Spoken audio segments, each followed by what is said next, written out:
So we all need a little Christmas, a little drag queen Christmas right this very minute. So thank you, Nina, for inspiring me to bring out my Christmas drag. I don't know if you'd call it that. How are you doing today? I'm good. You look so festive. I love it. You look incredible. Happy holidays. Happy holidays to you too. Thank you. Full disclosure, I don't know if you know that the original time that we were supposed to do this interview was the morning of November 6th. I don't know if you know Oh, that. wow. Yeah, we No. were gonna do this the morning after the election, and I actually didn't know if that was gonna be the right time for either of us to, like, talk about a drag queen Christmas tour, so Yeah. we Yeah. postponed it. That's good. That's good because I don't know if I would have been in a state to chat about it. Exactly, and knowing how political you are and the whole, like, AOC connection, how awesome that was, I would like to talk about some political stuff with you and, like, Sure. your activism because 'cause you're, like, Sure. kind of known as, for all the amazing things you do, but before we get into that stuff, let's stick with the fun stuff, which is the Yeah. Christmas stuff. Yeah. So, Yeah. yeah, tell me, I mean, I sort of made that joke at the beginning, but, yeah, we do need this kind of stuff right now. Like, we do need escape and, the holidays are gonna be a little bit weird. There might be some people who, like, have to go home to their families and have some, awkward conversations around the table with their, like, MAGA uncle or whatever. So, like, tell us what we could expect. If people are looking for a good time when times are weird, and how are we gonna Yeah. celebrate with you guys? Yeah, I mean, the holidays are here, and there's no other better way to spread Christmas cheer than with something that's very queer, and that's a rhyme, and you can put that in print. Um, because I think that drag queen Christmas is such a fantastic way for a lot of people who choose to celebrate the season in this way, to have this fabulous outlet to celebrate. It's this is my fourth year hosting. I'm honored to be a part of this tradition. It's the 10th anniversary tour, which is the biggest tour yet for Marie and Peter, and this Christmas tour. It is a nonstop cast of some of the greatest people who've ever walked the runway. We've got Brooklyn Heights, we've got Roxy Andrews, we've got Jimbo, we've got Sasha Colby, we have um, Plasma playing Jane, Sophia Cristal, Lady Camden, depending on what city and what stop. I mean, you just can't beat this lineup. And And like, yeah, I just think like there's nothing more fabulous and wonderful than a way to welcome the holiday season and make it so affirming than the drag queen Christmas. so you're the MC, you're like the I'm Santa the of host. things. Yeah, I'm the Santa. Yeah, I'm the Santa of things. I'm like, ho ho ho. Yeah, yeah. I mean, the puns write themselves sometimes when it They do sometimes. Yeah, they're very easy. so, like, in general, like, sort of touching on what I, was just asking about, like, when, like, this is something I've asked other people, especially since 2023, when there were a lot of like drag bills and weird Mhm. bills on, coming up. Like, in this dark time, how are the arts, and particularly like the drag arts, and how are they important, like to bring the community together and just like, yeah, add, bring a little bit of levity and hope when we all need Yeah. it. I mean, I think like the arts are more important now than ever, right? For people who are going to, and we're going to see this massive influence in how art is going to shape our conversation surrounding the like what's going on in the world, what's going on in the country. And so, aside from the show, the fact that the show is a joyous, wonderful, fun time for people to come and turn to if they want a distraction. I mean, it's also for many people across the country, the show is a tradition, right? This, again, like I said, it's a 10th anniversary. So, over the last decade, people have been coming with their friends, their chosen family, or they've been coming with their actual biological family, and they've been marking the holidays in this way. Um, but I think it is really important to acknowledge the fact that art is going to, regardless of its drag or if it's film or if it's television or if it's happening something, if it's local drag in your own community or painting, whatever it is, art is going to save us and get us through this. And those conversations that are really vital to have are going to be centered around art in some way or another. And I'm really just excited to use this opportunity to do that and to tour the country with a message of hope, with a message of joy, and a message of, I think, of marking a new tradition maybe for some people, or coming home to a familiar tradition for some people, right? Like everyone's coming to the show for a different reason. And at the end of the day, we want everyone to leave having had a wonderful time, an ability to leave their problems at the door and come in and just celebrate, and to have a great time. So that's, that's our hope. And then looking forward, we'll see what happens.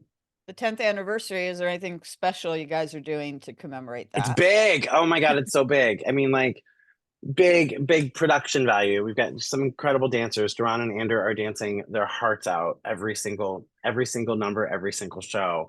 But the production value is just big. It's so over the top. I mean, there's like no crumbs have been left, Mama, as the queens say. No crumbs left, no crumbs. So yeah, so I mean, so we're just, it is a big show and it's a big tour, and it couldn't come at a better time. Absolutely. So, related to what you just said, maybe it's a little bit of a cliche question. It's a question I've been asking a lot of people lately. Do you believe that Hmm. like the best art comes out of dark and troubled times? People have referenced other moments in history or other fraught political times, or times of war or whatever, where they've cited that some of the best art comes out of those times. Do you believe that? I think that all art is a response to some things at any given point, and so like at any given point, a dark time, like whatever, it could be a global dark time, it could be a personal dark time, right? But like that is a, you know, uh, someone's personal depression could lead to some of the most magnificent things that we've ever seen. But there might not have been any global calamity happening at that time, right? Art, and I just think art deserves protecting in any way, shape, or form, in any time period that it comes from. Like the value of it, what it does, the value of what it does for us to find comfort, to find solace, to spark conversation, to have collaboration, to grow from and to learn from. I think that's the job of art, and I don't think it's any less important at any given time. It's so important all the time. Do you feel that drag, specifically drag, is like inherently a political act? Oh yeah. I mean, like putting on drag is a political act. Yeah. There's no way or around that. But that doesn't mean that it's going to call into question anything that you're, like I think I'm so old school that drag is political, right? But now drag is on television all across the world. So, like, people are coming at it in a different way than how I came to drag. Mm. So, I can't, so my perspective is going to be different than someone else's perspective who may be 20 years younger than me. But I think innately, right, our act of getting in drag is, so at its core, it's a political act because we're bucking the system, and we're wearing clothes that are not made for what our gender marker might be, and that's political. That is alone is political. But it's also, in its at its core, also drag is this subcultural art form that's multi-pronged, right? It is there to be political, but it's also there to be a reminder of what we are as queer people, which is, um, when people oftentimes don't provide us a space, we find our own space and we create our own joy and we create our own celebrations. And I think that this is just a further continuance of that. We're celebrating and we're continuing this joy down this path. And that's what we're doing with this Christmas tour, which is reminding people that there's joy out there in the world to be harvested and to be shared and to be given to one another. And I think that that's the job here. The job is to be givers of joy, and using our platforms, um, to speak to that joy and to also challenge people into what creates the best, most equitable and fair and equal society and culture for all of us. Well said. Would you ever go into politics yourself? Nina West for president? No, no. I'm sure you've been asked that before. No, Why no. not? I come from a family of politics. I'm of Oh, politicians, and I grew up in that environment, and I grew up in that, the culture of that. And I think that I'm better served outside, using my voice and my platform, raising money for causes that are very, very near and dear to my heart, specifically LGBTQIA plus causes. And being there for my community in ways that I don't know if I could do if I was an elected official. tell me about. Oh, I'm sorry. Go ahead. No, go ahead. Sorry. I was curious about. You say you come from a family of politicians. I, for some reason, was not aware of that. I'm very curious about like how you were raised. Yeah. I was raised. I went to the Republican National Convention in 1992 in Houston, Texas. I with my grandfather, who was a delegate. I yeah, my everyone in my parents, my grandparents all had partisan jobs, working for the party in some way or another, the Republican Party. And so I am kind of like the black sheep of my family, which I proudly wear my fleece, you know. Um, but I also recognize that um, in my desire to seek equality and equity, and my desire to want to be a voice for myself, you know, primarily like provide agency for myself, and um, in all of that, I recognize that I feel like it's better for me to be a disruptor outside of the system, Mm. um, and to understand what all like it's just so much that it entails that um you know and I like where I'm at now, you know, and I mean, having I'd what vote for I can you do. if you Well, changed your thank mind. you. I don't know if I don't think I ever will. Nah, I I mean, mean, fair enough. There's yeah, other ways. There's other ways. yeah, Is your family like cool with what you do for a living, or you know? oh yeah, I mean, like we are yeah, I mean, like we have like many families across the country. I mean, this year we're gonna have to have those difficult conversations, or we're not going to, right? You know, like how that works and how I navigate my own personal relationships with my parents is challenging, and with my siblings it's challenging. But those are those things that I keep, you know, kind of close to me. Those are those personal things that I Yeah, you know, like however I navigate that, like I use that to inform me and use that to, you know, empower me going forward as my public persona. But I really, you know, I try to keep, you know, I try to keep that part separate. no, I understand that. I think it's actually kind of interesting. I imagine, given your background, even going, you know, to conventions and stuff, you probably Mhm. maybe more than some people in your field have a pretty good, well-rounded understanding of like, I imagine how why our nation is where it's at right now. You probably have a lot of Well, insight you that know, some people don't. I think my desire being a progressive was to have collaboration and conversation. And I don't know if that, you know, for many years, I think that's where I sat on the fence. Like, okay, how can I get you to see my point of view and understand where I'm coming from? And I think that necessarily isn't always understood, nor is it reciprocated, nor is it respected, especially in this era. So, like right now, my goal is to be my best advocate for myself and for my community. And regardless of whether or not someone wants to understand that, it's not my job to, I think, to now. There's all process, right? We're like 3 weeks out from what's just happened, and I know. I'm still processing and trying to figure out what my role is in all of that. I know that I'm not giving up. I know that I'm not going to sacrifice my voice or my desire to fight for this community in the way that I have in the years past, and like basically my entire queer life. Um, but I also am. I think I'm taking some pause, like a lot of people. I'm taking pause to reflect on where I'm best at, where I'm my best resource, and where my efforts are best laid.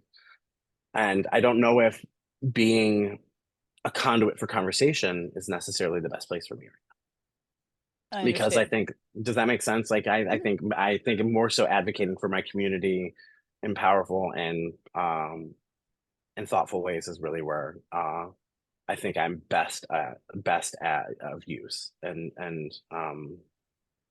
you know, yeah. I'm still processing it well. Like I said, can you imagine if we tried to do this interview on November 6th at 9:30 a.m.? That was No, the I original wouldn't time. have done it. I would have been like, I sorry, I'm kind of not feel, available. yeah, Sorry, that I kind of not was, well, available. obviously when we were scheduling it, I didn't know how it would Yeah. go, but it could go in a way neither of us would be happy about. So I'm like, maybe that's not the best time. And yeah, we'll all be processing this for a while. But kind of one of the reasons I brought up so many of this lines of questioning with you, not just because I know you're politically astute, is the whole AOC thing. Are you still friends? I think that was like one of the best moments in Alexandria Ocasio-Cortez, for people who don't know who I'm talking about. That was one of the best drag race moments ever. She was like so upset you got eliminated. She was like on Yeah. Instagram live, all she was actually, to her credit, not spoiling the results, but she was like, the person that got eliminated. She was really sad. It was Yeah, I sincere. mean, I mean, I'm such a fan of AOC, and I'm such a fan of. I'm inspired by how AOC navigates a really crazy world and navigates social media and does her job, I think, pretty remarkably.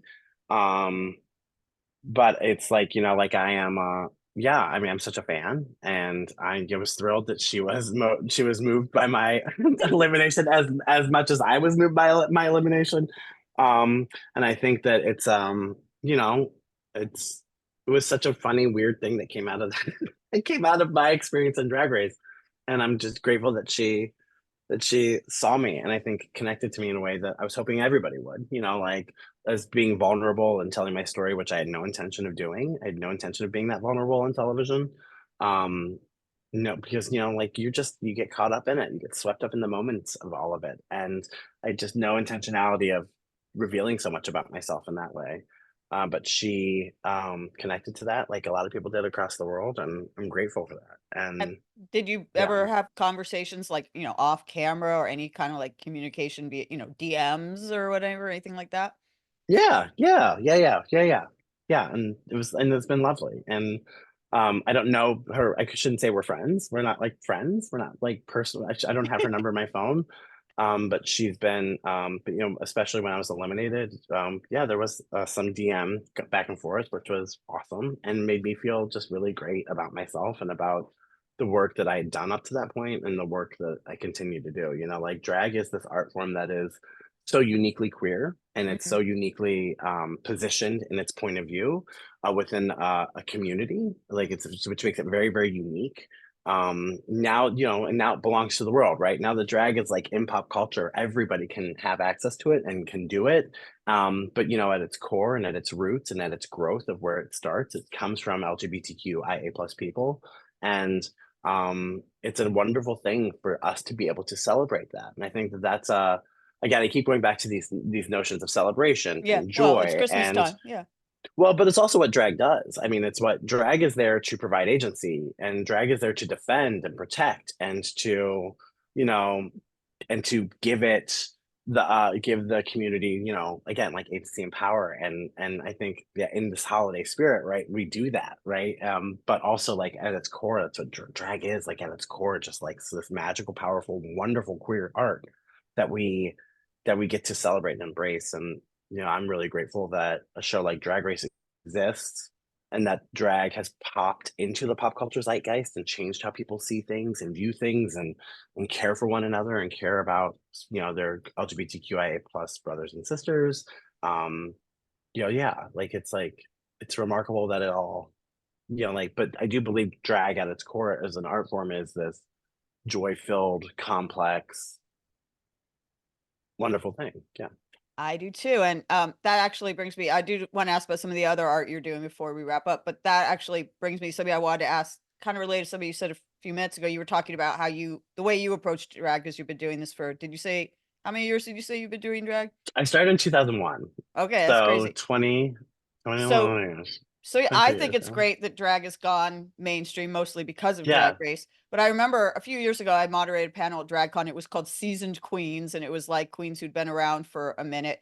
And that debate kind of came up that there are some people that are like, yeah, it's great that drag is mainstream, but we kind of miss when it was more subversive and more disruptive and more underground. It was more like this kind of divine, like using an example of a very like, Yeah. disruptive drag queen.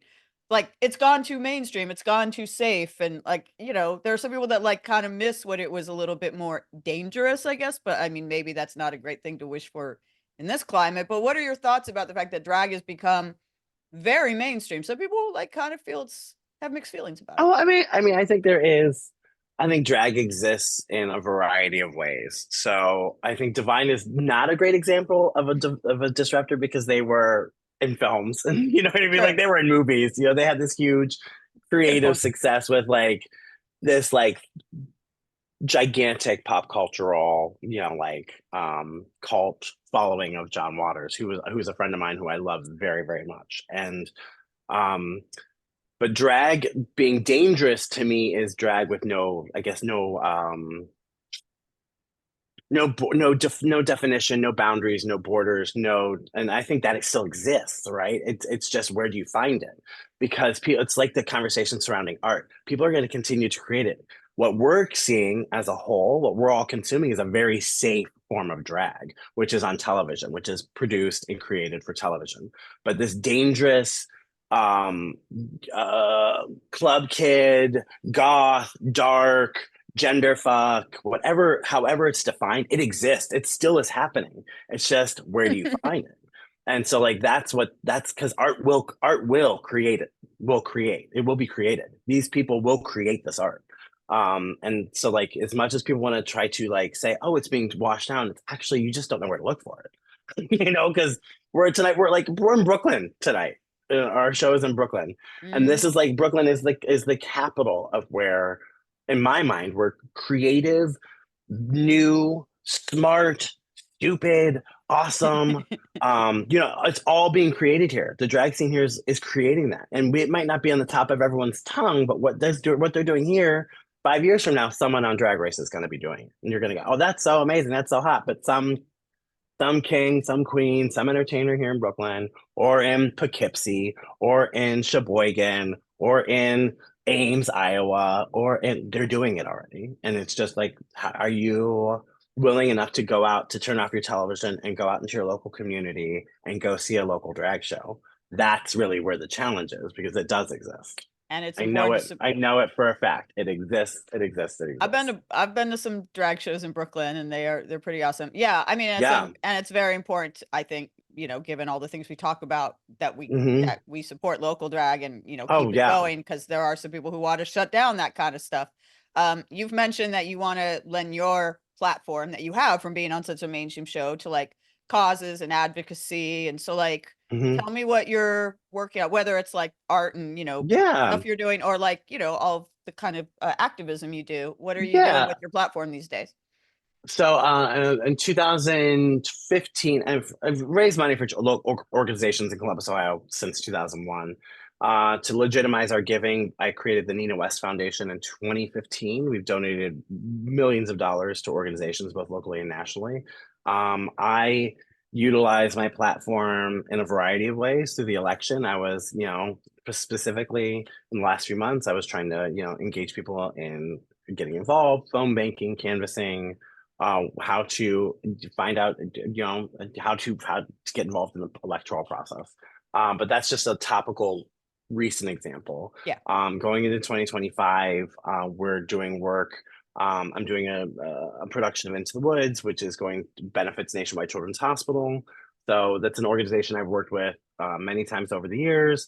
And it's all the money raised goes to palliative and hospice care for kids who are fighting or battling diseases. And also in tandem, the largest Ronald McDonald House in the world is also in my hometown of Columbus, Ohio. And so we've done a lot of work with them over the years. So it's just, but specifically more so the call, I think, is to work for LGBTQIA plus causes right now and to help make sure that our LGBTQIA plus youth feel safe and seen and protected. And working with a local organization called Kaleidoscope Youth Center, which is a LGBTQIA plus youth drop-in center in Columbus, Ohio, which is like the only one in the state. And also servicing and working with organizations like the Trevor Project, which is who I raised money Mhm. for on my season of RuPaul's Drag Race. We raised well over $70,000 for them, both in crowdsourcing and on the show. So like continuing that work and continuing to tell those stories and those narratives to ensure that people see, like when you see yourself, you can be yourself. That's like a really powerful statement. And so like trying to ensure that we remind people again, like why this show is important, this Christmas show is like when people come here, when they see queer art being performed and celebrated, they feel like maybe that's the one thing this season that's going to get them through. Because for a lot of people, LGBTQIA plus people, the holidays are not great. They're not fun. They don't have a family to go home to anymore. They don't have, it's difficult. It reminds everyone of like what's been maybe been lost during their holidays from when they were kids to how they are as an adult. And so like like I think my job and as the host and my job with the show and what I like to do with my platform is to remind people that they have a place, that they are in fact valid. They should embrace their own agency and they should, and take up space and claim who they are. And like that's all, I think enveloped and wrapped up in this. You're Miss Congeniality for a reason. Hey. Did you win it? Did you win it twice? No, oh well, I guess kind of because on All Stars I won the double diamond, which was like, which thanks to Roxy and Mick and Chanel. So, I mean, I didn't. That's what I walked away with. I walked away with two diamond, double diamond badges and no money. Well, then, yeah, but the Miss Congeniality, they can't take that away from you. They And can't take it away from me. I'll say it on my grave. it's a well-earned, well-deserved title. I know I need to wrap it up, but yes, I'm looking forward to when this Drag Thank Christmas you. comes to Los Angeles to It's gonna be celebrate with fabulous. you. It is going to be fabulous. I might wear this sweater. I'll definitely wear this. But I'll just wrap it up by, yeah, going in. I want to keep it on a positive note because obviously we've talked about, some things that aren't so celebratory. But going into, the new year, we celebrate at New Year's Eve, and then it's 2025, and it is going to be a weird year. What are your hopes for going in? What's your Yeah, positive going into the next year? I think the next year is going to. I think it's going to be. It's going to be requiring us to reconnect with one another as a community and remind ourselves of who we are to one another. And I think it's going to. I think that is it's a year for refocusing and growth, and I think that's exciting. And I'm up for the challenge of being reminded of who we are, who we are at our core as a LGBTQI plus community. I think that's something to look forward to, is to see the vibrancy and the beauty of this community really show itself. And I You think know, that's what people need to look at that. And I think Ni- that will happen. Nina West for president. Just saying. Oh, thanks. I You ever don't know. change your Thank you. mind? You ever No, change your thank mind? you. In the meantime, thank you for everything you are doing for Thank the you. Thanks. community, Thank and you. thank you for this wonderful interview, and happy Thank you. holidays. I'll see Happy you at the holidays. show. I'll see you in LA. I can't Yes, wait. me too. Bye.